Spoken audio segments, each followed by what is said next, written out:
In this Elden Ring Nightreign video, we're going to be taking a look at Duchess and how to play her in this game. We'll be covering her stats, her skills, what relics to use, what weapons to look out for, and how to use her effectively in a party. So if you're playing Duchess or you're planning on learning this class, this video is for you. Contrary to what you might think upon first glance, the Duchess is actually a hybrid class who weaves in and out of melee and ranged combat, able to use both magic and melee at the cost of being quite squishy. She is one of the most well-rounded classes in Nightreign with decent stats across the board save for strength, and having stats geared towards magic weapons and staffs. If you enjoyed a Spellblade or a Battle Mage kind of playstyle in Elden Ring and love dex builds, then this class will be for you. In group play, you function as a pure DPS, chipping away at enemies while avoiding attacks with the improved dodge. The Duchess has one of the lowest health stats of all classes, so you can expect to be hyper-focused on spamming dodge in and out of combat to get damage in while avoiding instant kill attacks. Taking a look at the FP, stamina, and HP of Duchess first, she has a C in HP, B in FP, and D in stamina, meaning she does not have very much health at all for a melee-focused class, so you're going to have to rely on your dodges to avoid getting hit, because sometimes a lot of those hits can be one-shots, and then you go down, and you can be a burden on your team if you're not careful, so you really have to watch your health. However, because she has a B in FP, she can use a lot of weapon skills more regularly, more so than other melee classes, and she can also spellcast if she wants. So mixing spells and weapon skills are definitely things you're going to want to look out for Duchess, particularly weapon skills, because not a lot of classes in this game tend to lean into weapon skills. You should definitely be looking for weapons that have good ones when you're playing Duchess. And when it comes to stamina, she has a D in stamina, and you might think this is really bad, and it's not very good in terms of stamina in general. However, she does have a passive ability that reduces her stamina cost of attacking as well as dodging, so she can make that stamina go a lot further than you would first think. When you take a look at her scaling stats, she has D in strength, B in dexterity, A in intelligence, B in faith, and C in arcane.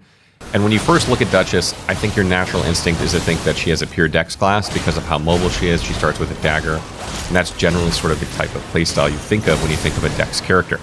However, intelligence is actually her highest stat, meaning that she's going to do a lot of damage with magic-infused weapons, so you want to be on the lookout for those, and that she can use sorceries very, very effectively, so you probably want to do some sort of hybrid between sorcery spellcasting and using a magic-infused melee weapon, or some weapon that has like magic damage on it.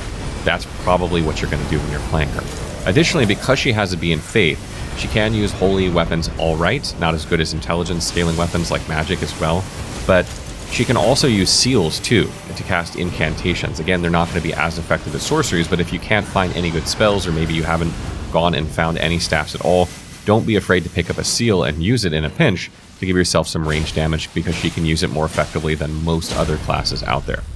So moving on to her skills, her passive ability, Magnificent Poise, makes it so that she will have reduced stamina consumption when attacking and evading.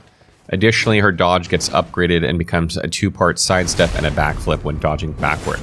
This passive is awesome since you not only get the better dodge, which is really necessary to keeping her alive, but it costs close to no stamina, meaning you can dodge for ages.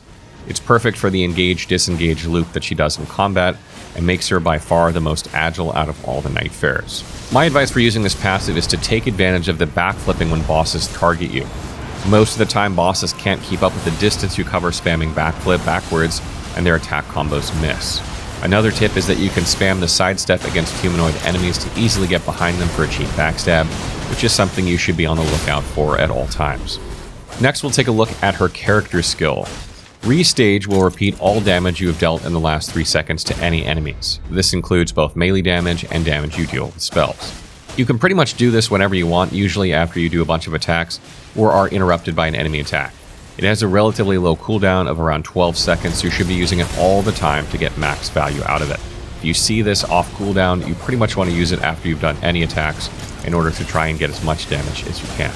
Lastly, Duchess's ultimate is more of a support ability for your team. Activating it will cloak nearby allies, making them invisible to enemies. It can be quite a weak ultimate if you use it randomly, but it does have good use in certain cases. In general, it works best for picking up down teammates in boss fights or saving a teammate who's close to death from dying. When you cast the ultimate, the boss will stop attacking and you can get a free res on any down teammate. However, do note that teammates have to be close to you in order for them to be invisible. They don't need to be point blank, but teammates within around 10 meters will get the invisibility. Sometimes they can be spread out, making this difficult to hit more than just yourself with. Next, we'll take a look at weapons. The Duchess' preferred weapon is the dagger, and she starts with the Duchess's dagger, which has the magic dagger skill that imbues the dagger with magic damage. The base DPS you get with this weapon is quite mediocre when compared to other class starter weapons, but this is because the class is meant to be played hand in hand with sorceries, which you don't start with. In the early game, ideally you want to get a staff to put in your offhand with some glintstone sorceries, and you should constantly be using magic dagger to boost your damage by around 20% when you're attacking with Duchess's dagger. Once you progress further into a run, I personally recommend keeping a staff in your offhand and dagger in your main, progressively finding better versions as you go through the nights. I don't recommend using other dexterity intelligence weapon types because you lose the benefits of the unique moveset that the Duchess has with daggers. In the light attack string, she's much faster than the normal moveset, giving her 2 extra hits in her combo in the same amount of time. These 2 hits aren't 2 hits of extra damage since the total damage ends up the same, but it does have benefits. For one, you can proc successive hit passives much easier, such as relics that restore HP with successive hits. Additionally, with more hits, you can stop a combo and back away at more precise moments in time. The heavy attack Duchess does is also different. In the base heavy attack, you slash once, then press heavy attack again to slash one more time. With the Duchess's heavy attack, you slash twice, then 3 times on the second heavy attack. Again, this is great for successive hit passives since it adds 3 whole hits to the basic combo string. Unfortunately, this does limit your options quite a bit since there aren't many daggers in Nightreign and only 3 have intelligence scaling. So in the case you don't find any daggers, I recommend leaving the starter weapon for any of the following weapons that scale with Dex, Int, or both. The Lazuli Glintstone Sword, Carrion Knight Sword, Crystal Sword, Rotten Crystal Sword, Sword of St. Trina, Sword of Night and Flame, any Rapier, Wing of Astal, Moonveil, Meteoric Aurablade, Family Heads, or Bastard Stars. As for the daggers, they're basically all great with the Duchess.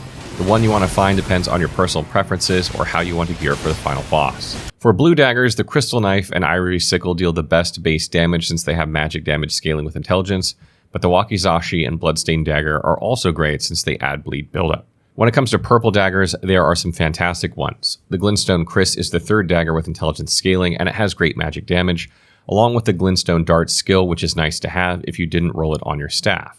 The Blade of Calling and Black Knife are even so slightly stronger in base damage and deal holy damage, which some bosses are weak to.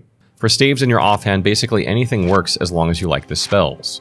Do note that you usually find them at small castles and rises, so you'll have to plan accordingly to find one.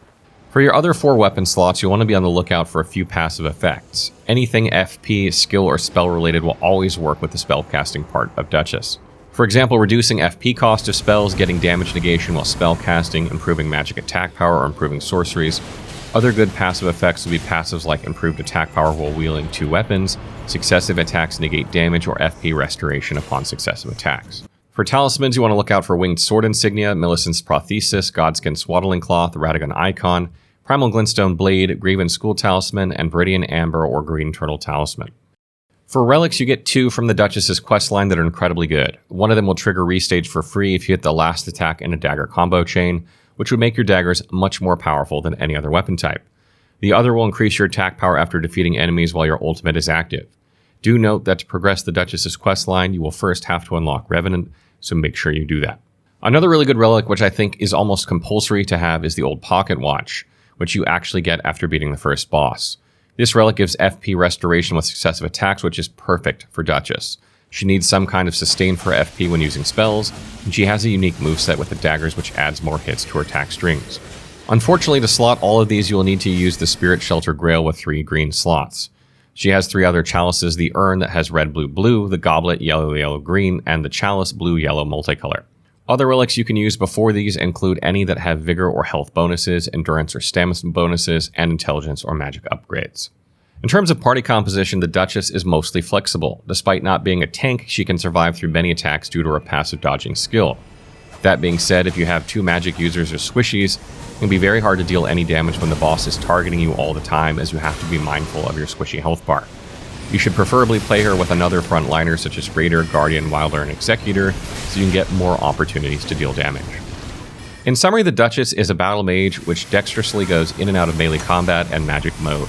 The flexibility to get in close and choose between ranged magic attacks and melee attacks at any moment is a great feeling, since many bosses in the game lean one way or the other. The one thing you need to look out for is how squishy you are despite being a half frontliner, but the passive dodging you have more than makes up for that, and it can be quite fun to kite bosses across 100 meters with acrobatic backflips. Just make sure to find staves for your spells and you'll be set. So that wraps up our Duchess guide. I hope you guys got something out of this one. As always, if you have other tips for other Duchess players out there, you can leave them in the comments. Or if you have other questions about how to play Duchess, leave them there as well, and I will try and answer them as soon as I can.